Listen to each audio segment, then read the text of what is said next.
Welcome back to the Glint Standard. Today we're going to be talking about ageism.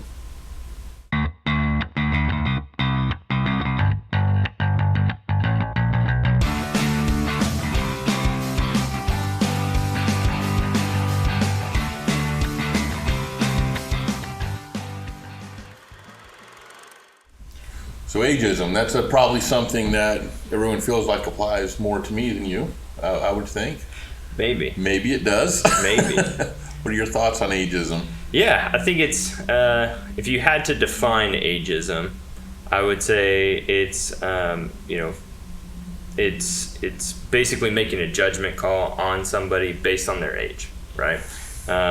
Whether that's a good judgment call or a bad judgment Or call. whether they're 22 or 54. Right. Okay, all right, fair enough. So when I think of ageism, that's how I think about it, right? And I would say there's, as you said, right, a misconception often that happens with those things. And typically towards the older generation, right? Nowadays it's the, oh God, they don't know how to use their phone, or they, whatever. That's why you hire young people. Well, so I think that's the ageism that we're starting to see, right? So the young people, the 22-year-olds, well, they obviously know how to use TikTok and Snapchat and whatnot. They may not, right? That may not be their platform. And so I think it's starting to now cross into a line of, like, even the younger kids, there's ageism, right? Right. There's this projection that's happening towards them because you're young, you must be good at XYZ.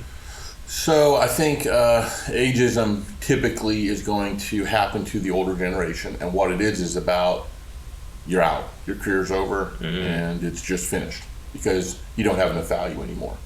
I don't know that that's really the reason why. Now, it does happen when you're younger as well, and part of that is it could be you don't get an opportunity because you're too young. Has nothing to do with your knowledge or ability. Right. And sometimes it's self-inflicted ageism on somebody who's young, right? Who doesn't have the confidence to think they know. When older people are saying you do know and you're fine, go make it happen, confidence is a part of that, right? And experience is another way to maybe call it something a little bit nicer, gain some of that confidence and overcome some of that younger ageism, right? But in terms, I believe most people are thinking, especially in our industry, once you start getting to 40, 50, and you're starting to get a little bit older, truly you're probably about halfway through your life. But within our industry, it's you're over the edge, you're over the hill, and you're set in your ways, and you're kind of hard to deal with, and off you go into the sunset. And around that 50 mark in advertising is a pretty stern, fine line of, yeah, your career's on the way out, right? Yeah, and I would say that's definitely one part to it, and having that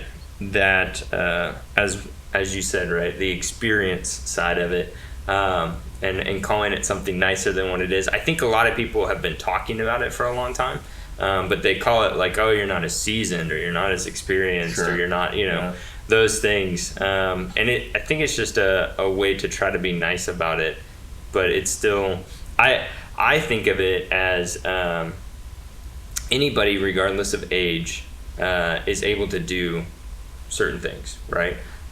So, like, prime example is you, because of your experience, right? And really, truly your experience, though, of your time in a print shop, you're able to know what a loop is, pull it out, look at print, and understand that, right? That is truly experience. Kids my age, I don't have any idea. We have no idea what that is, right? And it's not like I'm super old or super young. Right. I'm in the middle. I think that's a good point, though, because part of it is there's a couple reasons for, we'll call it, weeding out the older generation, right? Sometimes it's financial. They're typically making a lot more money than the younger generation, right? And this happens in corporate life all the time. It's the golden parachute, right? It's here's your executive package. If you'll retire now, here's what you'll get.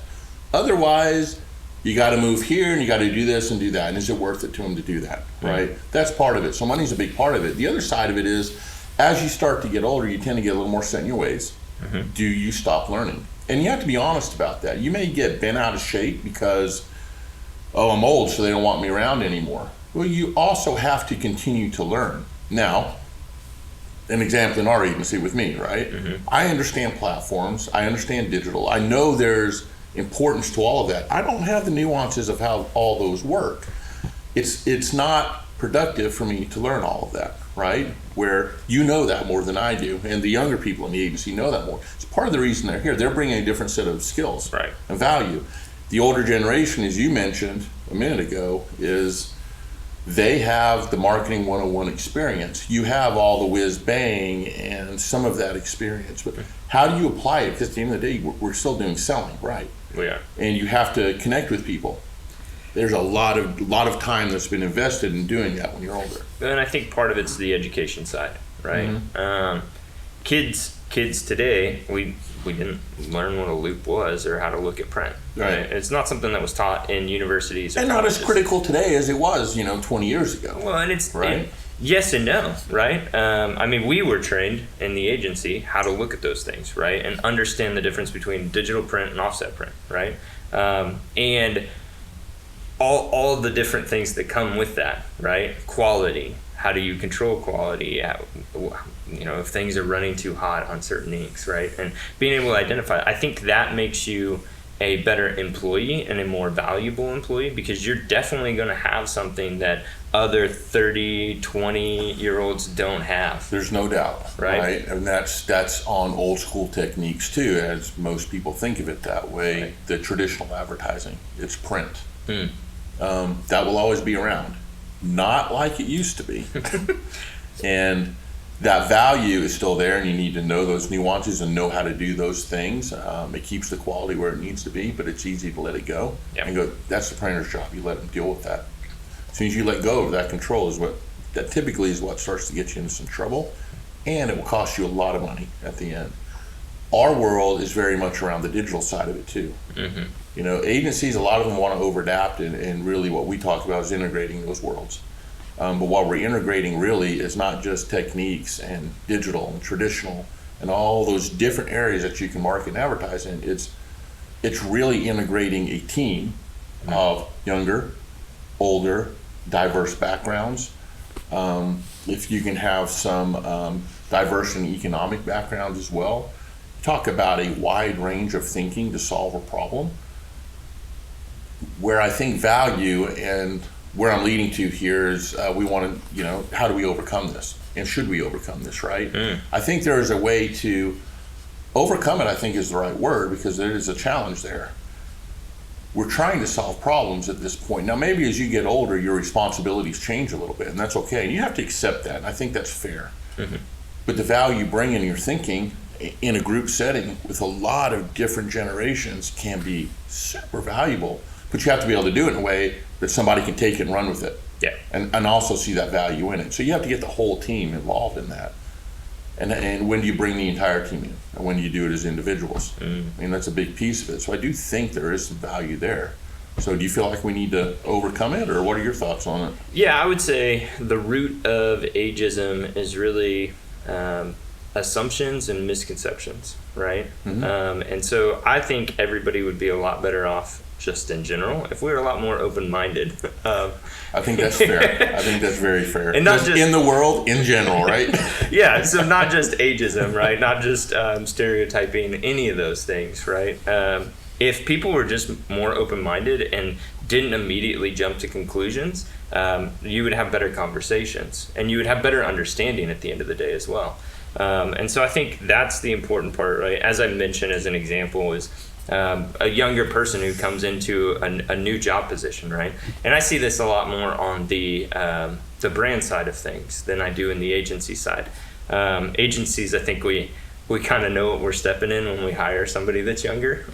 We've done it before, and we know what to expect. So there's two sides of that, right? Right. You get somebody younger who doesn't know what they don't know, or you get somebody with experience who's set in their ways. Right.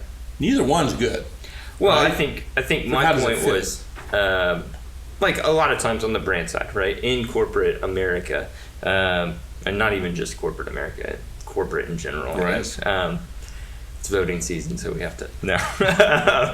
So no, like I think when you look at that, a lot of corporations will go, well, it's the golden parachute. We'll get rid of the old guy that's costing us this much money, and we'll bring in a young person right out of college because they're only, they're half or less than half of what it costs. Right. And they're looking at a numbers figure. But the expectation is, well, they're younger, so they're going to know digital, they're going to know social, they're going to know website, they're going to know all these more nuanced things, right? That yes, we do learn now in universities and colleges, and even in high schools now they're teaching those kinds of things. But it's a misconception because immediately a kid that comes in that doesn't know social, it's like, well, why don't you know it? Well, I think part of it is it's generally the people usually making those decisions are going to be older. So when you say they know social and web and everything, they assume that they know everything about it because that's what it is and they brought up in it. You may know what it is on social channels, but using it for advertising, it's a whole different game. Well, that and like an example is TikTok, right? Mm-hmm. So TikTok is a newer platform, probably one of the most popular, newest platforms of its time. The way you interact and the way that you become extremely good and beneficial towards your brand on TikTok, very different than Twitter, right? But they're social media. And so it's like, should you know social media? Yeah. You really have to talk in depth more than just generalities, really dig into giving everybody an equal opportunity, right? So let me throw a question at you then. Okay. Tell me what you think. Somebody's coming in for a job interview. Mm-hmm. We're going to use account executive, and then we're going to do graphic designers. Okay. Kind of split it this way. So you've got a guy that's 55 years old, comes in. Mm-hmm. You have let's say a young girl that comes in that's maybe 24, 25. Okay. Old school's coming in, got the book. Maybe it's digital now, might be, might not be, right? But just think in your mind what you're seeing here, right? Yeah. And maybe has the old black and white suit on, that type of thing. Maybe not a suit at all, trying to look young. Who knows, right? And then you have the younger person coming in that's, got the laptop ready to roll, going to put it up on the presentation. I kind of whiz bang, wow, connects into everything quick and seamlessly. What do you think? What's your immediate thought? I mean, honestly, the thing I think about is presentation and the way it's being presented. And the only reason I think about that is the younger person being able to, if they could, in some crazy way, be able to connect to our projector without me being like, okay, here's the password, right? Like, that's newer technology than I would understand. But if they're able to do that, I know they provide that benefit when we walk into a meeting with a client, right? It's about that impression, right? Right. And what's the impression of the older person? So the older person, I don't immediately shrug them off. I think they have a lot of value, right? And at that point, I'm probably looking at what have they accomplished, right? So as soon as they put down their portfolio and they open it up, it's like, well, I've done this and this and this and this and this, but I'm expecting a lot more of that experience. And that's what I'm going to hang my hat on at the end of the day with that person is, do they have the experience to be able to overcome challenges? Do you think of this? Does this cross your mind? Yeah. You get the younger person, they connect well. We've got them for 10, 20 years. Unheard of these days. I get that, and I'm painting an extreme picture here. And you get the older person that's probably going to retire in 5-6 years. Worth the time and investment at that point? Are you looking at the older person as an expectation of influencing others and giving them experience? Or are you looking at that person to execute exactly the same way that the younger person does, if that's what you're looking to fulfill within the agency? I think it comes down to that, right? What does the agency need, right? And that's one of the challenges of leadership is you have to identify your holes and go, where do we need help? Strength finders is a good example, right? Okay, maybe there's something that we're missing on our team to really accomplish and communicate better as a team, right? And so I would say my expectations are not that they can both step into the exact same role and do it day one exactly the same, right? I'm expecting the older person to be able to do that.